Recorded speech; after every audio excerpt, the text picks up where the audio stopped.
one's actually set up a little bit easier because both of them start out, and really it wouldn't matter whether both of them, but if either one of them starts out with either y equals or x equals, then that makes your life a little bit easier because you don't have to do the first step, which is solving one of them to say y equals or x equals.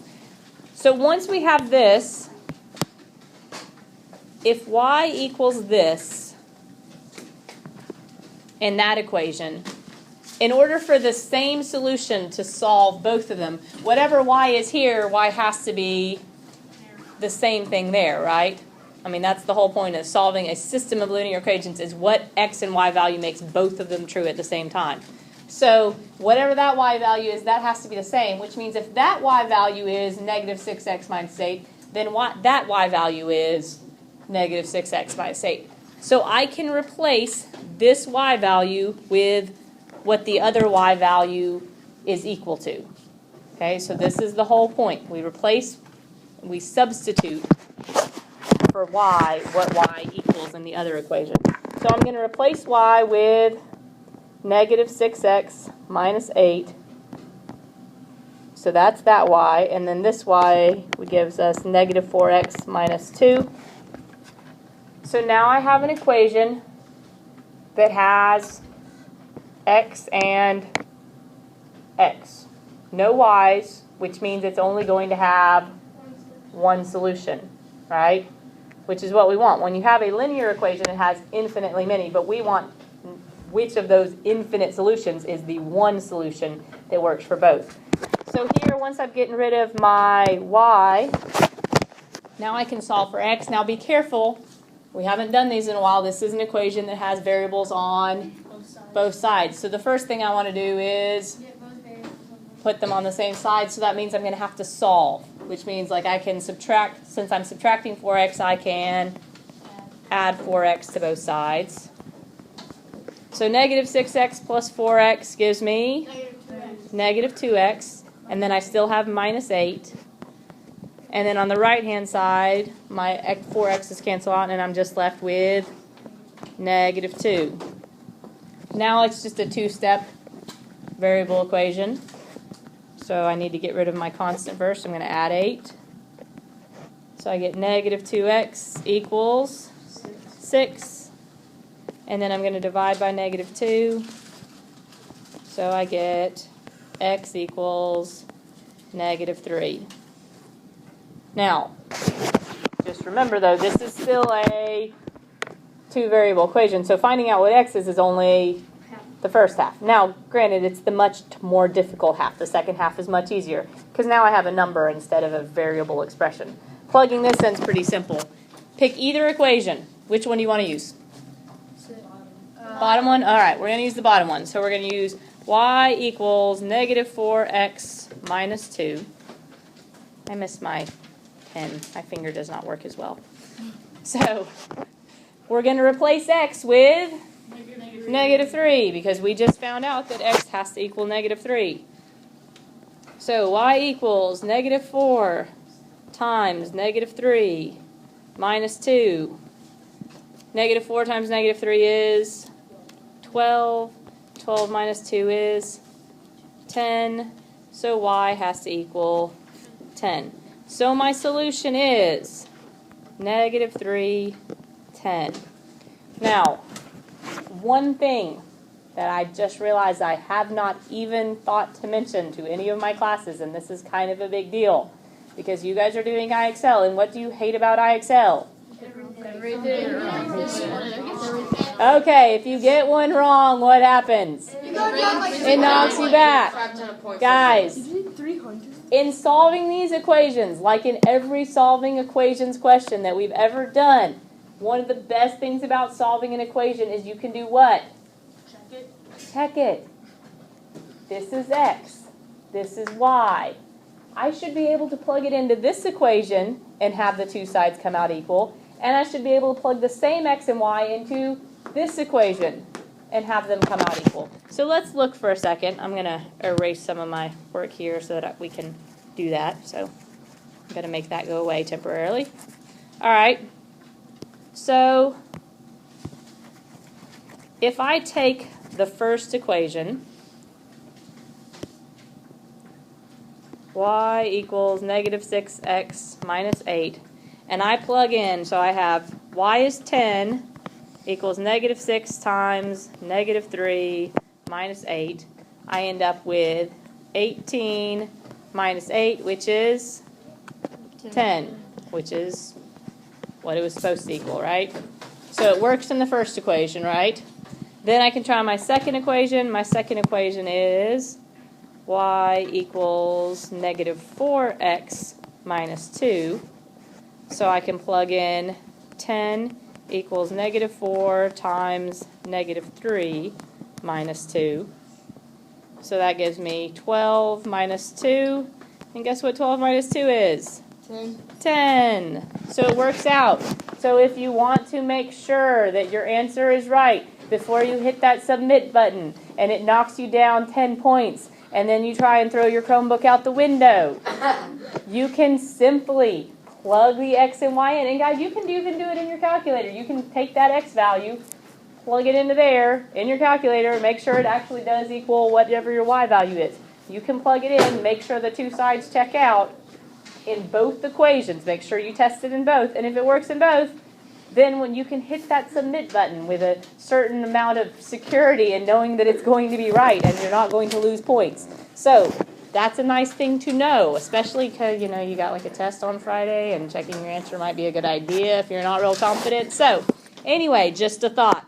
All right, so let's look at one more example. Oops, that's the same one, isn't it? Oh yeah, I forget, I gotta do this. Uncheck that. And then, let's see. Let's go to the next slide. All right, so here's another one. Now this one is actually the one that I just solved using the elimination method. But we're going to talk about how to solve this one using substitution because we can use any method for any of them. Now, there are advantages to each method. Some things are going to be easier to solve using substitution. Some are easier with elimination. Some are easier with graphing. This one, a little easier using elimination because of the fact that it is in standard form. It's got an x term, a y term, and then the constant on the other side. That's one of the ones that elimination's easier on.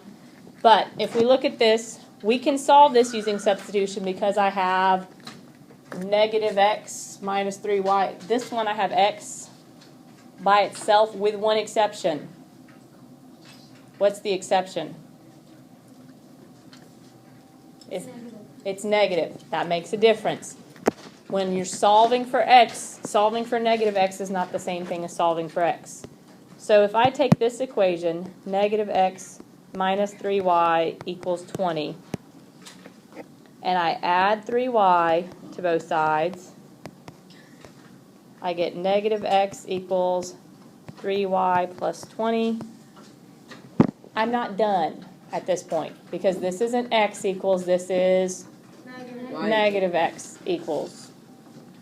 So how do I get rid of the negative? I can multiply by negative 1 or I can divide it by negative 1. Either way is going to work. Here's a little trick though. If you're multiplying or dividing by negative 1, do you know what it does? It changes all the signs. So it's going to become positive x, negative 3y, and minus 20. Okay, because dividing negative by negative makes it positive, dividing positive by negative makes it negative, dividing positive by negative makes it negative. So anytime you're dividing or multiplying through by negative 1, all you have to do is change all your signs and you're good. All right, so now I have an x equals equation. So I'm going to take what x equals and I'm going to replace x in that other equation. So I have 6x plus 8y equals negative 20.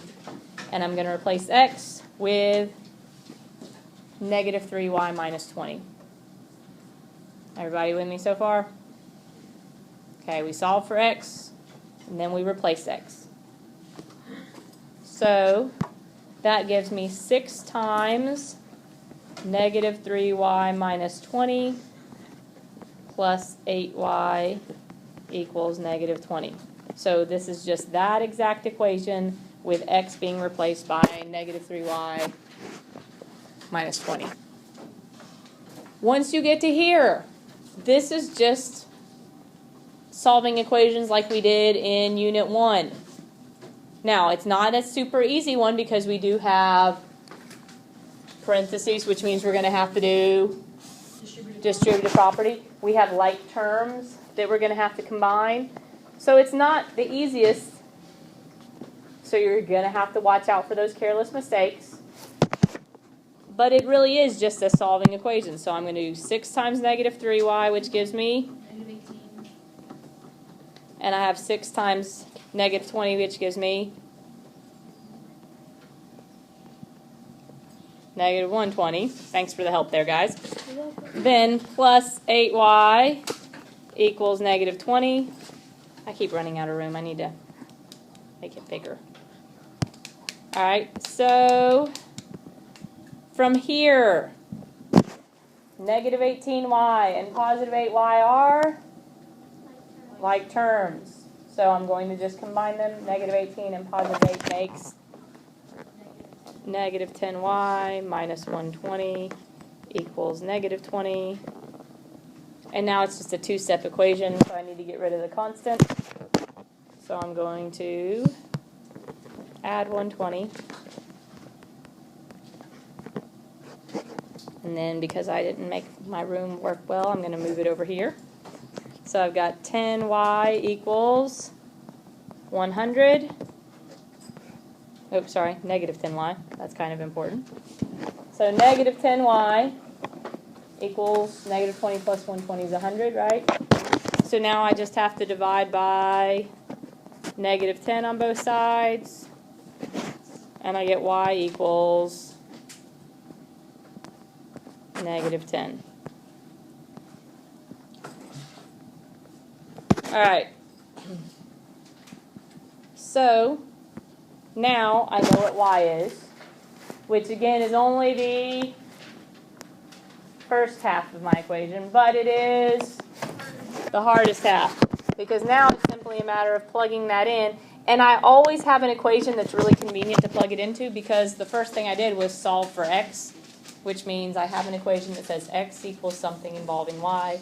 So I can just plug in, and then it's just an order of operations problem. There's no solving involved. It's just order of operations. I plug in negative 10 here. So I get negative 3 times negative 10 minus 20.